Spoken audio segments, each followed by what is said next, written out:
All right, we're gonna talk about a great topic I love talking about.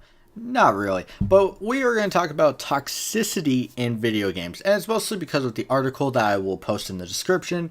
It's on New York Times. Um, it's titled "Opinion: It's time to make video games safe for children." Subcontext or subtitle: Video games, streaming sites, and esports are plagued with trolls. This is true. To be honest, video games are not exactly safe for children. At least the online aspect, which is what he states two of these streaming sites and esports. While esports can be associated with offline play, it is mostly online. There are very few esports events that are offline. I mean, they're streamed worldwide most of the time. And overall, it's pretty impossible to leave esports offline. But video games, there are video games that are offline. So you have 1 out of 3. That ain't bad. But the overall article goes into a bunch of different statements. Talks about the rise of esports and how video games are no longer a hobby. You can make millions of dollars, which is insane. Even nowadays, I look back at how the little kid of myself viewed video games and didn't realize you could make money at all from playing these games well. I really wish I knew that. Street Fighter 2 would have been my favorite. But when it comes to video games are evolving to a place where they are treated like athletic sports and gamers are treated like athletes. This is true. Some pro gamers, well, most of them now sign yearly contracts, and they practice for hours and hours. So it's very similar to an athlete. Usually on teams, they build team strategies, stuff like that. And of course, there are a bunch of similar gamers that kind of relate or have similar stats or similar attitudes to real life athletes. He makes a comparison to a South Korean pro gamer, Lee Shang-hyuk, known as Faker, who has been called esports Michael Jordan. And by the way, I mispronounced his name on purpose because they put a dash there. And he kind of goes in, I think it's actually a guy. Won Sang Cho. Yeah, it's Mr. Cho. Okay. But he goes in and talks about League of Legends, of course, which he goes in and he joins a League of Legends game. Takes about 5 minutes and you can play against millions of different people. And as soon as the match starts, someone types a message in the chat box, "Feel like trolling." The anonymous person says, and everyone else on the team knows what's coming next. And we know what's coming next as well if you've played video games for any amount of time. He starts killing himself. He starts saying obscenities, misspell to avoid text filters. And of course, you can't really do much. You can report him, but that leads nowhere. Reporting people in video games is very lackluster. There's not a lot of action. I believe I've seen one person I've ever reported get banned in my life. But then he goes and talks about the same toxicity plagues streaming sites like Twitch and YouTube. The N-word is said repeatedly in chat filters. And some are played on Korean national TV. On a Korean national TV channel where thousands of children are watching. And of course, people will fill the chat box or the text chat with obscenities and racial slurs. And overall, he's trying to make a point here. And he talks about Gamergate, which was a mess as well. And he then goes on to relate it personally, because that's usually how they try and hook you in with the emotional standpoint when you're a journalist. For an opinion piece anyway, you're trying to hook it in personally so you can get some more backing on your side. Talks about his 3-year-old daughter learning English through YouTube videos and by playing puzzle games. And he fears that she will be targeted by trolls, and she, or he says there needs to be a new rating systems into place and demand better of the video game industry. And then he relates back to a 7-year-old girl's avatar was sexually assaulted in a Roblox game. And he then goes on to talk about the regulations and rating systems not doing enough. ESRB reviews how violent sexual game content is, but not how toxic the gamers are becoming in the games. And one of the things that isn't talked about is that ESRB does not actually rate online play at all. If you go Grand Theft Auto 5 and you open Grand Theft Auto Online on the same disc, it does not give you a rating for that, because ESRB cannot take account for how other people will speak or act. So, and to be honest, that's fair. How the hell are they going to cover every single person that plays the game and say it's rated M when they might have a 3-year-old playing? Because there are bad parents out there. And then he goes on to list a bunch of things that need to change. The FTC is a big target in this. Can make steps to make video game communities less toxic. First, they need to clearly define what is and not acceptable in video games and streaming sites. This creates more problems than you think. If you create a type of guidelines, there will be people that will go out of their way to, of course, well, not follow it. They will find loopholes. They will, as said earlier in the same exact article, they will misspell the word fuck. They'll put F-E-C-K. It doesn't spell a certain word, but we all know what they're talking about. If they say what the, and they put F-E-C-K, feck, whatever you want to say, we interpret it as what the fuck. That's what it is. Excuse me. But when it comes to this type of situation, there's also the opposite end. Not only do people go around this type of guidelines to avoid it, and of course try and gain some power back by abusing a system, some people feel silenced by guidelines. When you add something that says no cussing allowed, you are censoring, in fact, a teenage crowd. Yeah, a teenager shouldn't say those things, but overall, teenagers are in a weird spot in life where they feel they don't have any power. So they use cuss words and go against their parents' rules to kind of get some of that power back. And so when you censor them, you lose them, basically. You're going to lose them. And of course, some of the teenagers will stay and they'll go around the guidelines, which at the end of the day, both of those situations make it a loss.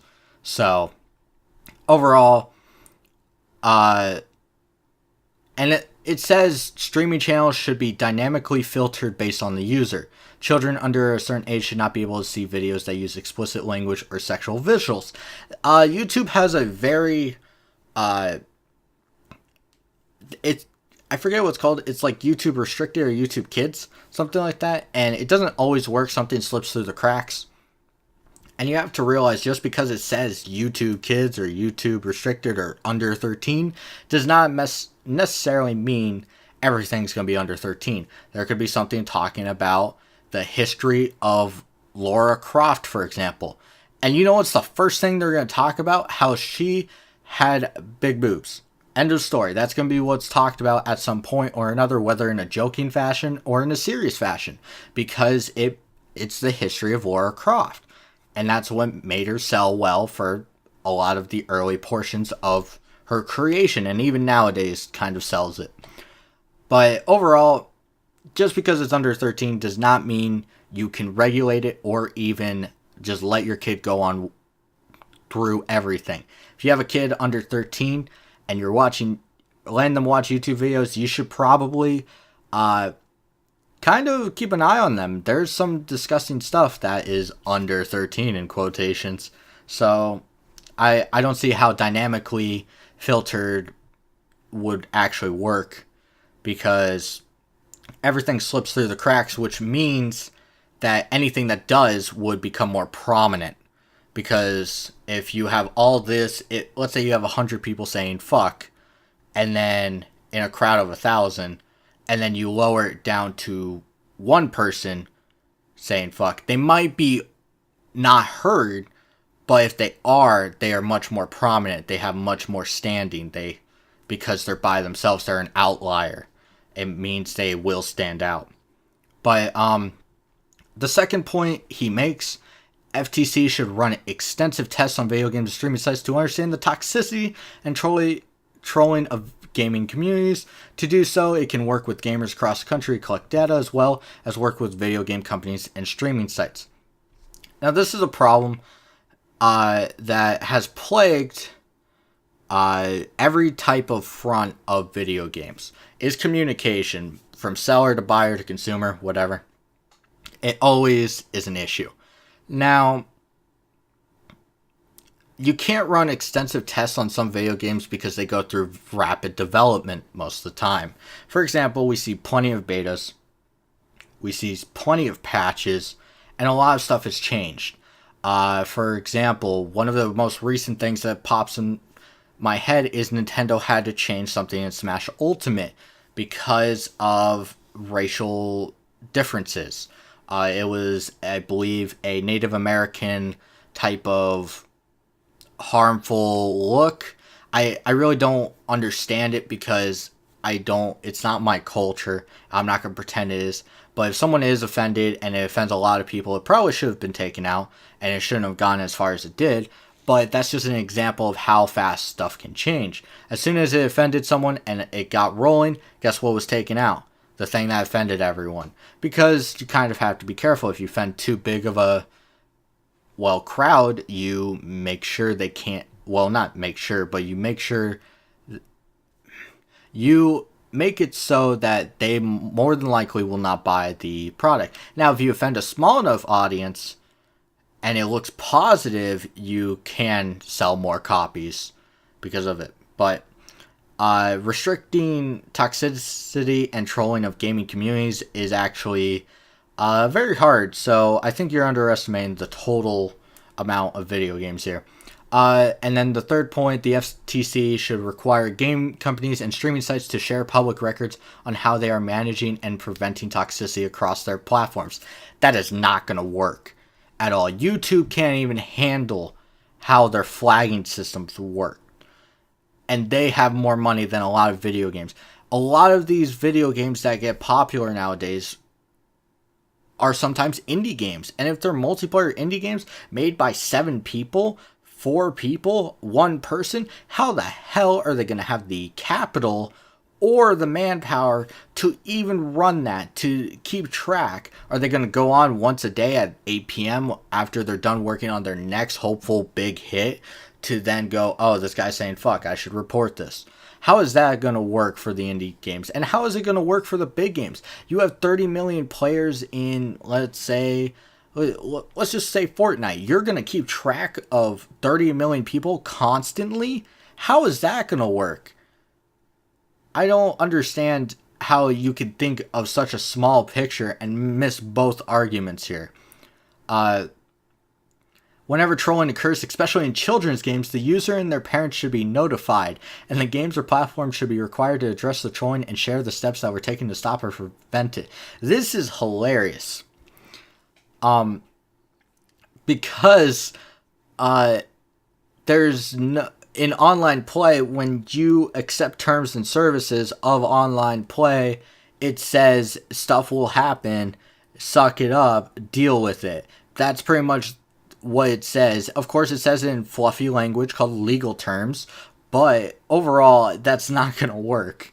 You can't, whenever trolling happens, you just have to report it and hope that, by God, one day that person will be banned. It's not going to, while a lot of these rules I wish were a part of it, like collecting data maybe, so it can maybe put down some big common occurrences like how some people will start saying one word and a bunch of people copy. I wish we could do that, but The FTC can apply these rules to companies outside the United States that want to sell their products here, where 178 million players generate 30.4 billion in revenue every year, which would in fact hurt the revenue because you are trying to censor or stagnate or guideline a lot of, well, toxicity, which, sorry to say, a decent crowd in the video game community loves to play games for their toxicity.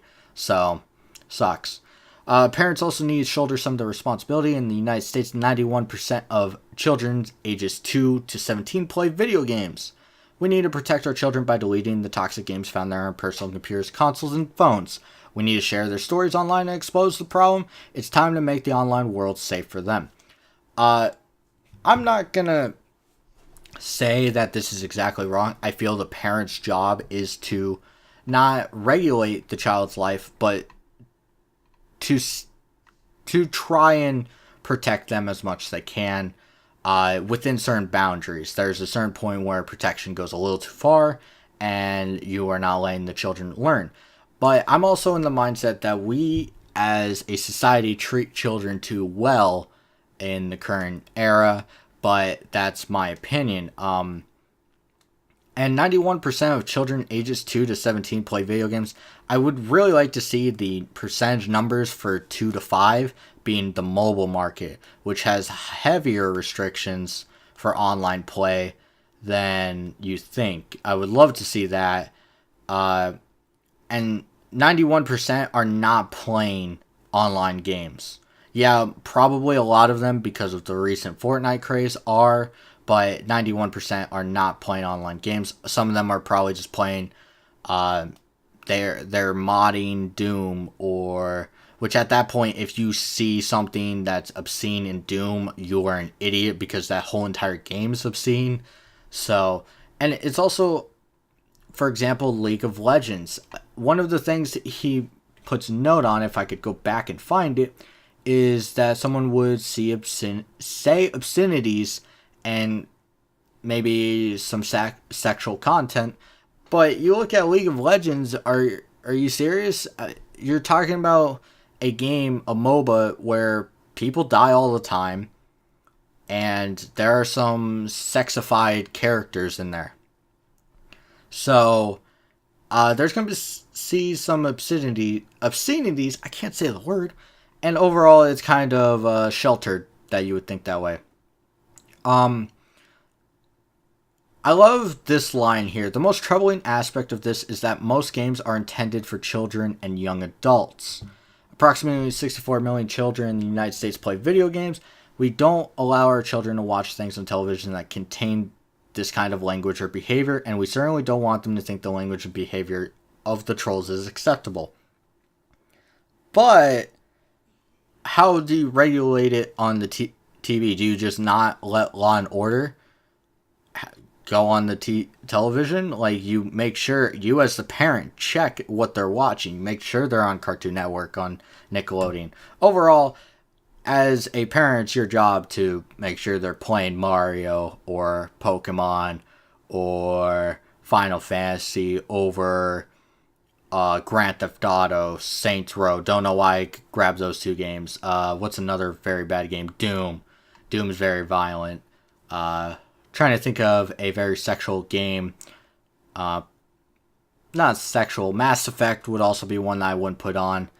A lot of sexualization and maybe a little too violent. But overall, this article is it's well written, and overall, I don't agree with a lot of the opinions, but it does bring some stuff up that I wish were a part of the video game scene. Now I'm going to talk about, as a parent, what needs to be done to, of course, protect your children, as a just reasonable restriction if they are under the age of 12. 1 hour a day, just leave it at that, or 2 hours a day at most. Make sure they can go outside. And I understand it's hard if you're a single parent, or you work 2 jobs or something, but you need something to happen. You get engaged in your child's life and read an hour, or play hopscotch for an hour. It doesn't matter. play basketball, do something where for an hour you are guaranteed that they are not on video games. Because while this person's saying it's toxic, it's also very fun. Video games are very fun. They will hook kids, and you have to make sure they don't get hooked to the point where they're spending 6 hours of this toxicity just in their lives. One thing of note, he talks about the ESRB, how it reviews. Back on my statement, ESRB does not review any type of online play for a reasonable reason, and I've already stated it, there are too many people. And also, collecting data would not work because of the same reason, or even the sharing public records, because there would always be outliers in this situation. When you have so many people saying the word fuck, and then you will have, of course, the outlier in most cases nowadays, where someone will say fucking and then a racial slur, which is not what you want. Now, it doesn't work because there are too many outliers and not enough, I don't want to say guidelines, but there's not enough proper, not pressure, what's proper focus on what needs to be done. To be honest, a lot of the reasons we see toxicity and such thing as League of Legends is because overall Riot Games is very lazy. They don't want to censor the word feck because it's close to fuck. They just want to censor fuck so they can say they did it, and they don't have to care anymore. They're lazy. So a lot of this is laziness, and overall a lot of this could be fixed, but a lot of this can't be done. Not at this time. If you really want to protect your child, get them a Nintendo DS or a 3DS and buy them 10 games, 10 ridiculously long games, and let them sit there for about 3 years, and then once things change, you can buy whatever they want, I guess. A lot of these issues are a little too sensational. A lot of these are kind of jokes, and a lot of these are focusing on the sensational issues going around. The news will, of course, report that a 7-year-old has been sexually assaulted on Roblox, but they will not report that Roblox saved thousands of lives by making sure the kid wouldn't commit suicide. They're not going to report on that because, one, it's kind of hard to tell, and two, it's just not a great headline. It's not something they're going to look into because it would take an hour to research how many people were saved that were suicidal by Roblox versus that they see a YouTube video of a 7-year-old girl's avatar being sexually assaulted in a Roblox game. And so they can write that headline and they can sell. So, 3 problems here. 1, poorly thought. It was well worded, but poorly thought out.